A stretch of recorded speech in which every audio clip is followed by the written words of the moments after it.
ഇന്നാണെങ്കിൽ തെരഞ്ഞെടുപ്പ് വരുന്നതിന് മുമ്പേ കോൺഗ്രസിൽ ഞാൻ മുമ്പേ എന്ന് പറഞ്ഞ് മുഖ്യമന്ത്രിമാരുടെ ഒരു നിര ഇങ്ങനെ നിൽക്കുകയാണ്. ആണ്ടി വലിയ അടിക്കാരനാണെന്ന് ആണ്ടി തന്നെ പറയുന്ന പോലെയാണ്. ചില ആളുകൾ സ്വയം സർവേ നടത്തി സർവേയുടെ ഫലത്തിൽ ഞാനാണ് മുഖ്യമന്ത്രിയാകാൻ യോഗ്യൻ എന്നാണ് സർവേ ഫലം വന്നിരിക്കുന്നതെന്ന് സ്വയം പ്രഖ്യാപിക്കുക. അതെവിടെയെങ്കിലും കേട്ടിട്ടുണ്ടോ? അല്ലാതെ മറ്റുള്ളവരല്ല പറഞ്ഞത്. അദ്ദേഹത്തിന്റെ മുഖ്യമന്ത്രി സ്ഥാനത്തേക്കുള്ള യോഗ്യതയായിട്ട് അദ്ദേഹം സ്വയം കരുതുകയും മറ്റുള്ളവർ ചൂണ്ടിക്കാട്ടുകയും ചെയ്യുന്ന കാര്യങ്ങൾ എന്തൊക്കെയാ? അദ്ദേഹം അനായാസമായി ഇംഗ്ലീഷ് കൈകാര്യം ചെയ്യും.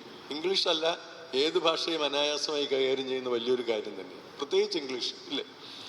പക്ഷെ ഇംഗ്ലീഷ് ഭാഷ കൈകാര്യം ചെയ്യുന്നതിൽ അനായാസതയാണ് മുഖ്യമന്ത്രി പദത്തിനുള്ള യോഗ്യത എന്ന് വന്നാലോ? അങ്ങനെയാണെങ്കിൽ ഇംഗ്ലീഷ് പ്രസംഗ മത്സരമോ ഉപന്യാസ മത്സരമോ ഒക്കെ നടത്തി സമ്മാനം നിശ്ചയിച്ച് മുഖ്യമന്ത്രി തീരുമാനിച്ചപ്പോൾ അതല്ലല്ലോ. ഒരു വാക്ക് പോലും ഇംഗ്ലീഷ് അറിയാൻ പാടില്ലാതിരുന്ന ഒരു കോൺഗ്രസ് നേതാവാണ് ഇന്ത്യയിലെ അന്നത്തെയും ഇന്നത്തെയും ഏറ്റവും നല്ല മുഖ്യമന്ത്രിമാരിൽ ഒരാളായി കണക്കാക്കപ്പെടുന്നത്. അത് ശ്രീ കാമരാജ് നാടാരാണ്. ഇംഗ്ലീഷ് വാക്കേ അറിയില്ലായിരുന്നു, ഇംഗ്ലീഷ് ഭാഷ അറിയില്ലായിരുന്നു. ഇന്ത്യ കണ്ട ഏറ്റവും നല്ല മുഖ്യമന്ത്രിമാരിൽ ഒരാളായിട്ട്, സത്യസന്ധനായിട്ടും കഴിവുറ്റ ഭരണാധികാരിയായിട്ടും അറിയപ്പെടുന്ന ആളാണ് അദ്ദേഹം, ഇല്ലേ? കേരളത്തിന്റെ വലിയ മുഖ്യമന്ത്രിമാരിൽ നിങ്ങൾ ഓർക്കണം,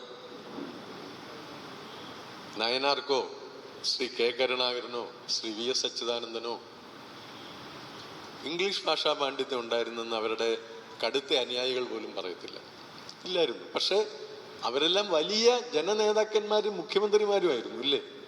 സംശയമുണ്ടോ? ശ്രീ ഉമ്മൻചാണ്ടിക്ക് ഇംഗ്ലീഷിലൊരു നല്ല വർക്കിംഗ് നോളജ് ഉണ്ട് എന്നല്ലാതെ വലിയ ആകർഷകമായി ഇംഗ്ലീഷ് സംസാരിക്കുന്ന ഒരാളായിരുന്നില്ലല്ലോ അദ്ദേഹം.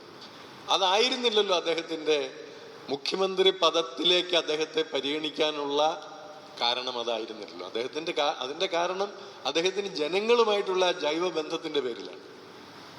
പതിറ്റാണ്ടുകളായി കോൺഗ്രസിൽ പ്രവർത്തിച്ച് ജനകീയ നേതാവായും ജനങ്ങളുടെ അംഗീകാരം കിട്ടുകയും ചെയ്തതിന്റെ ഫലമായിട്ട് കേരളത്തിന്റെ മുഖ്യമന്ത്രി പദത്തിലേക്ക് കയറിയ ആളാണ് അദ്ദേഹം. ഞാനിതെല്ലാം പറയുന്നത്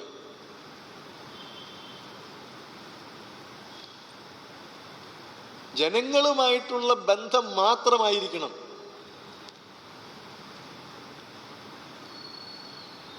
ഇത്തരം സ്ഥാനങ്ങളിലേക്കുള്ള ഒരാളെ പരിഗണിക്കുന്നതിന്റെ മാനദണ്ഡം എന്ന് പറയാൻ മാത്രമാണ്. അല്ലാതെ ആരോടെങ്കിലും എനിക്ക് വിരോധം ഉണ്ടായിട്ട് പറഞ്ഞതല്ല.